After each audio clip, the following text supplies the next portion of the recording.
NOLA Gent here in Foley, Alabama at Portabella's restaurant. It smells amazing, supposedly some really great Italian food. I've tried many times, I haven't got it yet. Let's see if it works this time. Welcome to NOLA Gent. Let the good times roll. Looking for the best Italian food in Foley, Alabama? Join us in this episode of our Gulf Coast Travel Guide as we review Portabella's restaurant for our Italian food review videos to experience the good stuff in here at this Italian restaurant.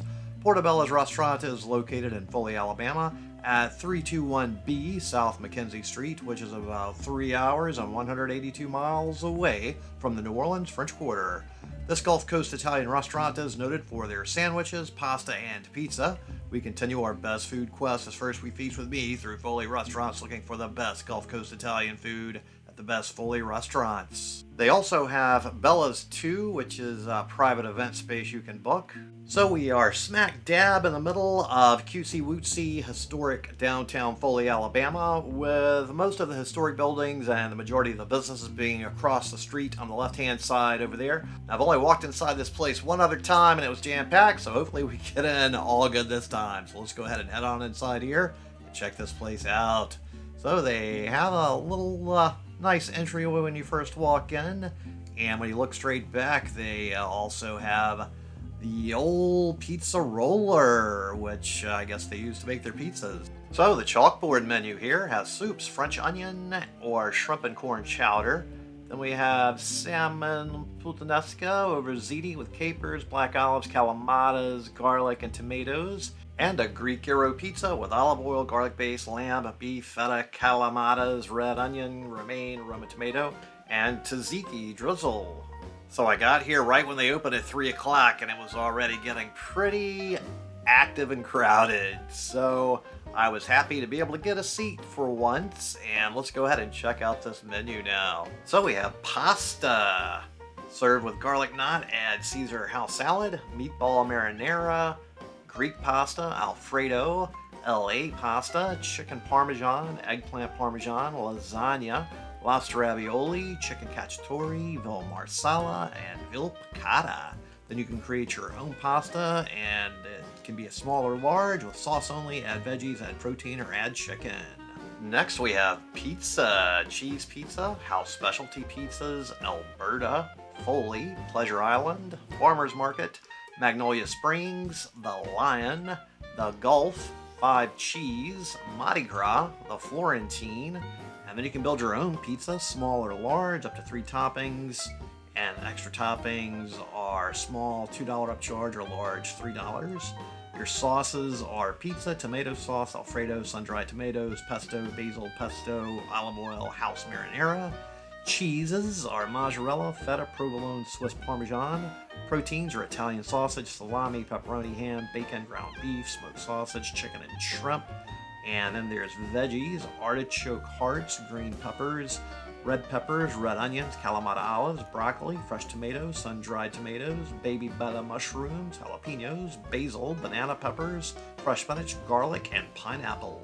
Next we have appetizers with spinach artichoke dip, garlic knots, bruschetta, stuffed portabella, soups, bowl of soup served with cheese toast, salads, you can add chicken or shrimp, Caesar, spinach, house, Greek, and then you have a selection of dressings with house, green onion vinaigrette, house Italian, Thousand Island, balsamic vinaigrette, Caesar, ranch, blue cheese, Greek, honey mustard, and raspberry vinaigrette. Then we have sandwiches, all sandwiches toasted, served with chips, meatball, chicken parmesan, muffaletta, Italian, chicken carbonara.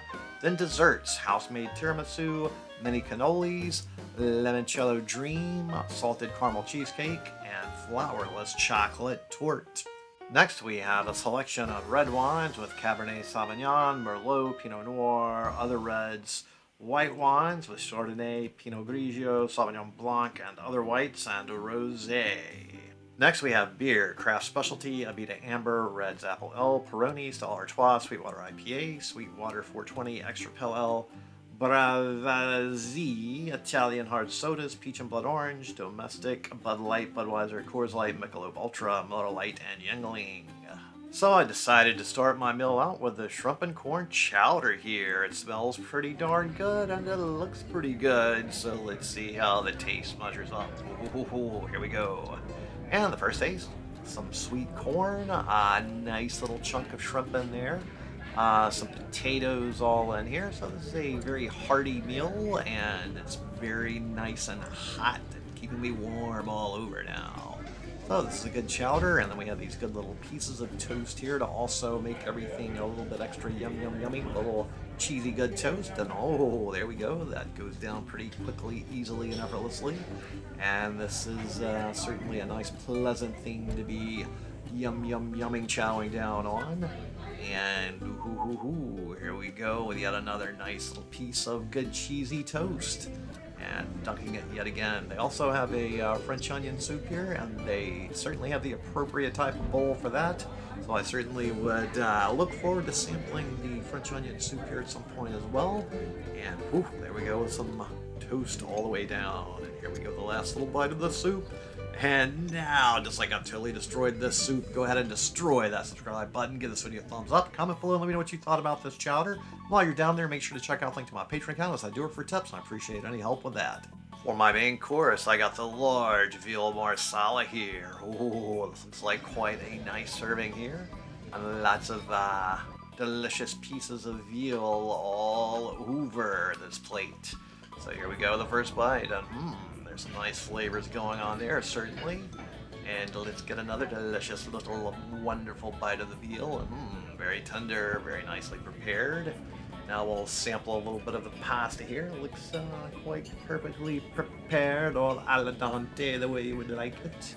So here we go with the first little yummy sample of the pasta here, and all good there. So very nice all the way around with that bite. Now that I see quite how large the large is, I'm considering perhaps I might have been better off going with a small, as this is going to be quite a large amount of food to take down. However, I'm extremely hungry. I haven't eaten all day.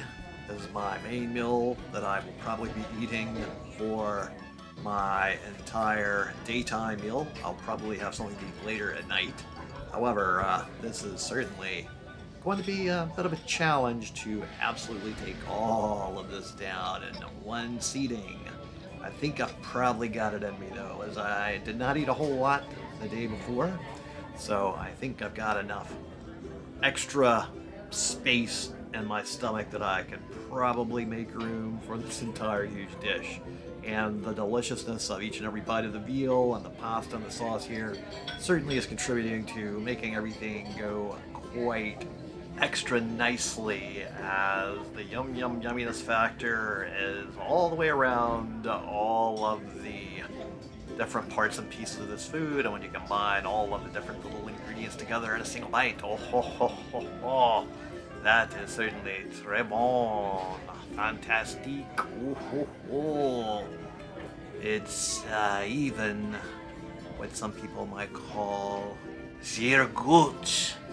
Yet I'm a little bit very sad here, because that's the last bite. So now, just like I almost totally destroyed this plate of food, go ahead and destroy that subscribe button, give this video a thumbs up, comment below, let me know what you thought about this pasta. And while you're down there, make sure to check out the link to my Patreon account, as I do work for tips, and I appreciate any help with that. So, for dessert, I went with the flourless chocolate torte, and they put some blueberries on here, a little bit of the whipped cream, and more chocolate all over, and this thing looks fantastic. Oh my goodness, look at this. Ooh, it looks like a super dense yum chocolatey-ness. Oh, and it tastes like yum, super dense chocolatey goodness.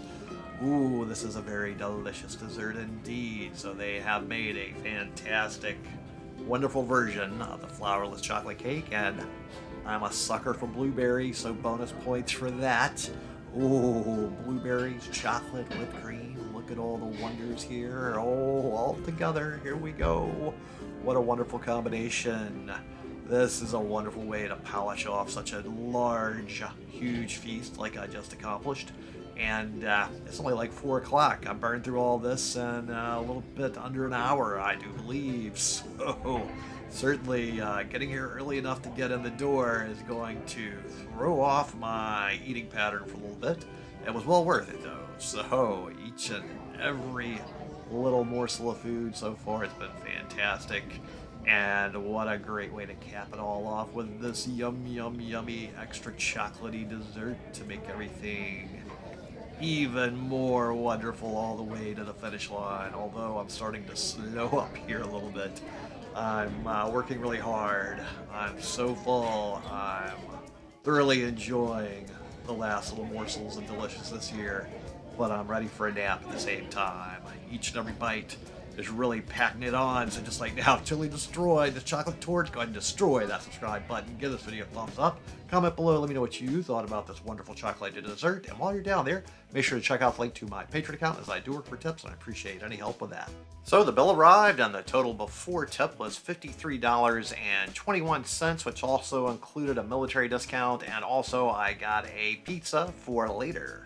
So I got the Magnolia Springs pizza. Here's a little peek at it. It was spinach chicken, artichoke hearts, feta, sun-dried tomato, and it came with pesto, but I substituted the red sauce instead. And through the magic video, later is now. So here I am later in the evening digging into the pizza. So it's had time to cool down, so the cheese isn't all hot, ooey gooey, and everything is pretty well glued down now. So this makes it a little easier to eat than when it's hot, I would say. Now this is a thicker crust pizza. I automatically have determined on the first bite.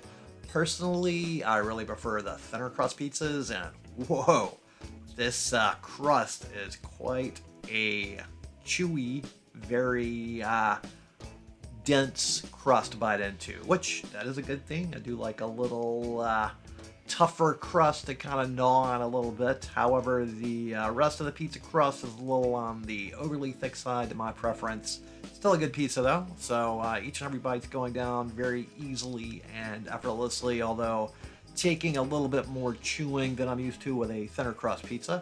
The toppings are all going together very nicely. Everything seems to be quite good quality, and it is an enjoyable experience overall.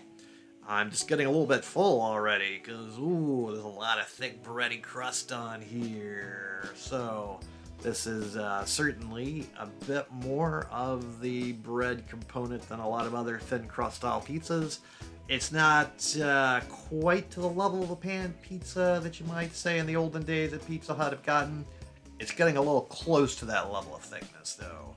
So it is certainly not a Chicago deep dish level of thickness, but a lot more breadiness though, because the Chicago deep dish seems to have two thin crust layers with a bunch of stuff in between them, where I would say this is certainly a little more on that pan pizza thickness level with the bottom crust here. So it only has the bottom crust, no top crust for the most part. But they certainly have the ability to pile a lot more toppings on there with a thicker, more sturdy lower crust area here.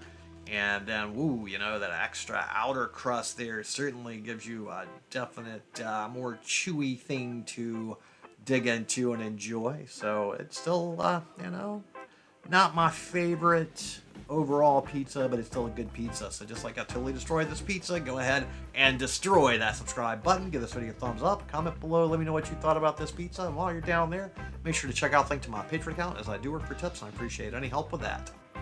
So I made a return visit, and I got that chicken parm sandwich, and it came with a side of chips. Now, honestly, I really wanted the chicken parmesan pasta. However, for the sake of all of you out there, I decided to go with a sandwich, as I hadn't tried a sandwich here yet. So here we go with the first bite of the chicken parm, and good flavors, and the bread is also quite nice. So the ooey gooey cheese is exactly the way it should be, and you can tell it's steaming hot with all of that steamy yumminess coming all around it there, wafting up all the delicious flavors all over my face there. So the chicken parm, the cheese, the sauce, and the bread are all winners here. Everything is going together very nicely. They all complement each other, and this thing is extremely very easy to eat, and it is going down super fast, easily, and effortlessly. And somehow I haven't spilled even a tiny little itty bitty bit of the red gravy on my shirt or pants or face even. So this has gone down very nicely. Oh, so we totally got rid of the first half. Here goes the second half. Ooh. So this is overall definitely a smaller portion size than the pasta would have been. So if you're not starving and you're not in the most hungry mood, this could be a perfect size thing. And it's certainly a very tasty, delicious item. It's not as big as, say, a New Orleans po' boy. It's maybe, what, a half of a po' boy, maybe is the size I would give it. So everything is certainly very well constructed here, very flavorful. I'm enjoying each and every bite, and it is a pleasure to eat this. It's just absolutely proportion size that it's a very easy sandwich to bite into, very quick and easy to just completely take it down very fast. So very easy to deal with sandwich all the way to the last bite of it right there. We still have some little potato chips here, a few little third meal snacky things we might be able to scrape up there. For the most part though, structural integrity was absolutely fantastic and excellent. Not really much fell out, just a few little dollops of red gravy here. So, just like I totally destroyed the chicken parm sandwich, go ahead and destroy that subscribe button, give this video a thumbs up, comment below, let me know what you thought about this sandwich, and while you're down there, make sure to check out the link to my Patreon account, as I do work for tips, and I appreciate any help with that. So, the bill arrived, and the total for the chicken parm sandwich was $14.15 before tip and after a military discount. So, thanks so much to everybody at Portabella's restaurant in Foley, Alabama, and the owners actually were originally from New Orleans, so that might make me maybe just a bit biased. And thanks so much to all of you out there for tuning into the NOLA Gent channel, especially to my Patreons. Now, if you would so kindly, go ahead and share this video with any of your friends or contacts that would enjoy it, as it really would help me with that YouTube algorithm. And then just take a moment to look in the little description box underneath this video, where you will see links to various cookbooks. If you click one of those links, it takes you to Amazon. Even if you don't need a cookbook, but you go ahead and buy something else anyway from any of those links and products, I do still get a little tiny commission, and that really does help this channel. And make sure to tune in next time for more good food, good times, and good people. NOLA Gent here, and thanks so much for watching. And just go ahead and destroy this video right here to keep up with the fun.